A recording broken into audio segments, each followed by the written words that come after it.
অনেকদিন পর নিজেকে নিয়ে কিছু কথা লিখলাম। ধ্বংসের দিকে তাকিয়ে মুচকি হাসি দেওয়া অদ্ভুত মানুষ আমি। হয়তো আমি পাগল, হয়তো অনুভূতির ভিতরে কোনো এক গভীর অতল দুঃখ বাসা বেঁধেছে। তবুও নিজেকে জোর করে হাসাতে শিখে গেছি।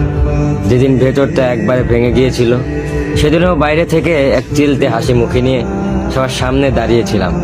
কষ্টগুলোকে আমি বন্ধু বানিয়েছি, একাকিত্বকে আপন করে নিয়েছি। মানুষ ভাবে আমি হয়তো সুখী, শক্ত, নির্লিপ্ত, কিন্তু তারা জানে না প্রতি রাত আমার এক একটা লড়াই। নিজেকে নিজেই বুঝিয়ে রাখি তুই ভালো আছিস, অথচ আমি জানি আমি ভালো নেই। ভেঙে যাচ্ছি প্রতিদিন একটু একটু করে, আর এই ধ্বংস হওয়াটাকে যেন ভালোবেসে ফেলেছি। আমি সেই মানুষ যে হার মানার আগে হাসে, কারণ জানি কান্না দেখিয়ে লাভ নেই। পৃথিবী শুধু শক্তদের মনে রাখে, দুর্বলদের নয়। তাই আমি অদ্ভুত, আমি অনুভূতির আগুনে পুড়ে যাওয়া নীরব যোদ্ধা।